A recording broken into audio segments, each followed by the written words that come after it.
Hello students, I'm Shreya Sethia and I'm your social science teacher. Today we are going to study Social Science Civics chapter number 3. Name of the chapter is Parliamentary Government and the Union Executive.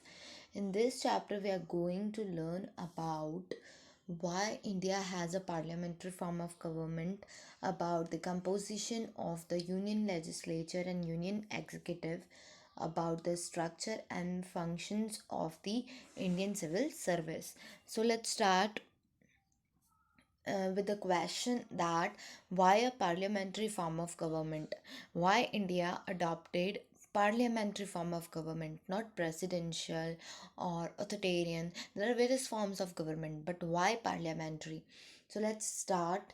India is a republic, which means the head of the Indian Union is the president, in whom all the executive power rests and in whose name it is to be exercised.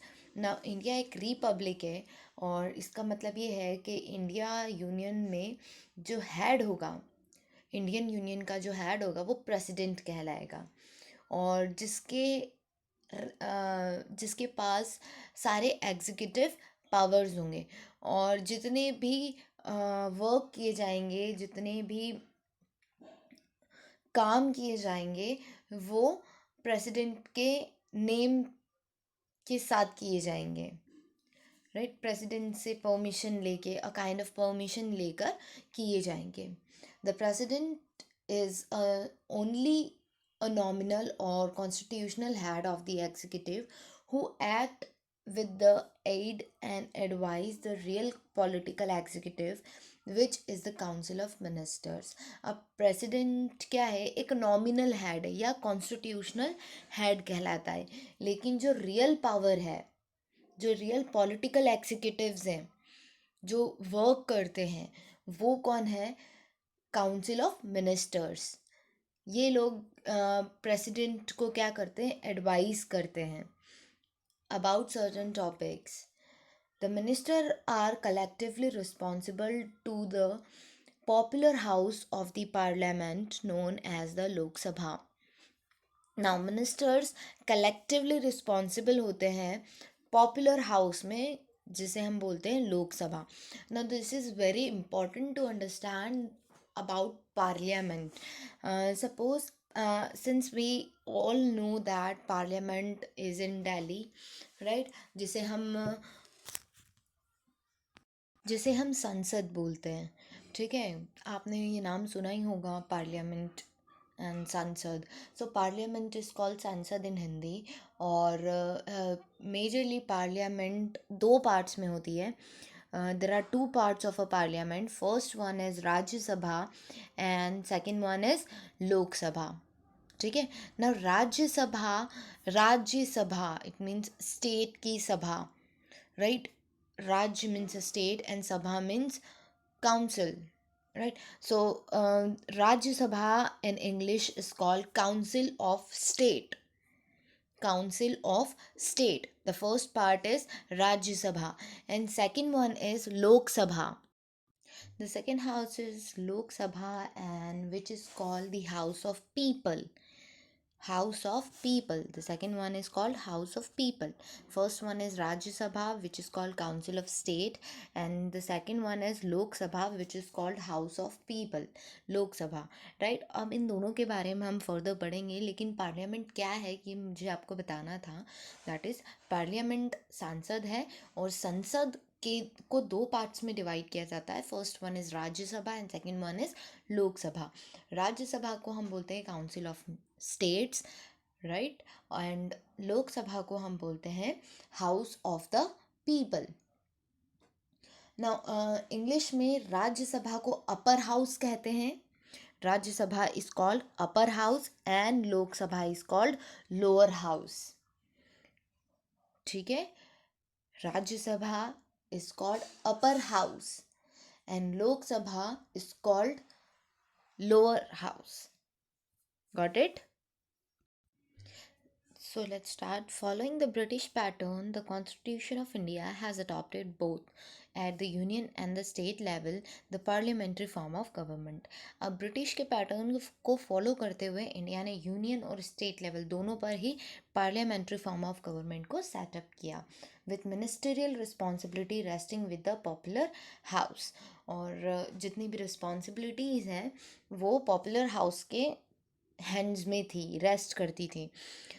If the government loses the support of the legislature, it has to resign. अगर government अपना support loose करती है, मतलब government कौन form करता है जिसको maximum लोग सपोर्ट करते हैं, राइट. अब अगर सपोर्ट उन्होंने अपना वापस ले लिया तो the legislature has to resign. The people who are in power, they have to resign because they are no more in majority or no more people are supporting them. The founding fathers of our constitution chose a parliamentary form of government as they had gained some experience of operating it under the British rule and felt that it was advantageous to continue with established institutions.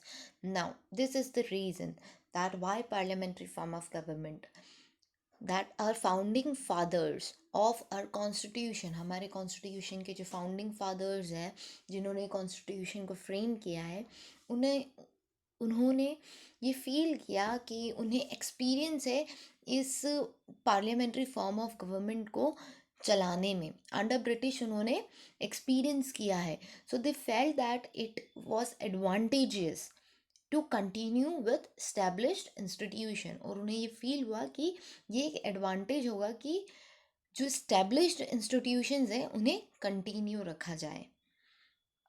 In highly pluralistic society, now pluralistic society means a society in which people accept the diversity of idea, culture, religion and so on. So in highly pluralistic society with a vast size like India, they believed that the parliamentary form was the best suited accommodate that varied interest of people of India. So they believe that the parliamentary form of government is best suited, right? So that the interest of people would come all over. So this was the reason that why parliamentary form of government was adopted. Next that we are going to study is union legislature. Union government, right, हमने पढ़ा है union government is the highest government और central government is the highest government. Union and central both are same. So legislature का मतलब हमने देखा था कि लास्ट क्लास में 7th क्लास में आपने देखा था लेजिस्लेचर वो ऑर्गन होता है जो रूल्स को बनाता है. सो यूनियन लेजिस्लेचर मतलब सेंट्रल और जो रूल बनाता है, तो central legislature that is parliament. I hope आपको टॉपिक क्लियर होगा. So the union legislature is known as the parliament. The parliament consists of president, the council of ministers that is Rajya Sabha. Parliament में कौन होता है? President, council of ministers that is Rajya Sabha, then the house of people which is called Lok Sabha. So the parliament is called Sansad and there are three parts, or Sansad parliament consists of three parts, that is Rajya Sabha which is called Council of States, Lok Sabha which is called House of the People, and the third one is President. Now Rajya Sabha is also called the upper house, Lok Sabha is called lower house, upper house and lower house, and the third one is President. The Rajya Sabha is also known as the upper house and the Lok Sabha is also known as the lower house. The member of both the houses are known as MPs or member of parliament. Now लोक सभा और राज्य सभा दोनों के members को क्या कहा जाता है? मेंबर ऑफ पार्लियामेंट और MPs. The parliament has to meet at least twice a year. The parliament has to meet at least twice a year. The constitution provides that there shall not be an interval of more than 6 months between the two sessions of the houses. Each session of parliament is summoned and closed by the president. Now, parliament ये rule है कि parliament को at least year में 2 बार तो अपने session conduct करने ही होंगे, meetings conduct करनी ही होगी, और इन 2 मीटिंग्स के बीच का टाइमिंग 6 मंथ से ज़्यादा का नहीं होना चाहिए, ठीक है। और ये जो मीटिंग्स हैं, इसका इंट्रोडक्शन और इसका जो एंड है, क्लोजिंग सेरेमनी काइंड जो होता है, वो प्रेसिडेंट ही करेंगे। सो इंट्रोडक्शन तो आपको समझ में आ ही गया होगा। The first house that we are going to study is Lok Sabha, that is lower house और the house of the people. House of the People, Lok Sabha. The Lok Sabha or the lower house consists of representatives directly elected by people on the basis of universal adult franchise. Now, Lok Sabha, lower house, यहाँ पे जो representatives होते हैं इन्हें हम directly क्या करते हैं, वोट देते हैं. हम 2 बार वोट करते हैं. First one is for Lok Sabha, ठीक है. सो लोकसभा और the lower house consist of representatives directly elected by the people on the basis of universal adult franchise. Even though it is called the lower house, it is more powerful because in it resides the will of the people. Even though इसे lower house कहते हैं, लेकिन फिर भी ये ज़्यादा powerful है क्योंकि ये डायरेक्टली किसने इलेक्ट किए हैं, लोगों ने. So Lok Sabha is called lower house but it is more powerful because लोगों ने अपने रिप्रेजेंटेटिव को क्या किया है, विलफुली इलेक्ट किया है, right. Now, composition of Lok Sabha. Composition means Lok Sabha किससे मिलकर बनी है, कौन कौन होते हैं लोकसभा में. The constitution prescribe a maximum of 550 directly elected members from the Lok Sabha for the Lok Sabha. Now, अब इस 550 को हम 530 + 20 मान के चलेंगे, ठीक है. मैं आपको बताऊंगी क्यों. 530 + 20 दैट इज़ 550. तो there are 550 directly elected members to the Lok Sabha. 550 members होते हैं, ऐसा हमारे कॉन्स्टिट्यूशन में प्रिस्क्राइब्ड है कि इससे मैक्सिमम, मतलब इतने मैक्सिमम मेंबर्स होने चाहिए. 550 हमारी कॉन्स्टिट्यूएंसीज, 530 हमारी कॉन्स्टिट्यूएंसीज हैं, ठीक है. Out of this not more than 530 members are chosen by directly election from the constituencies in the state.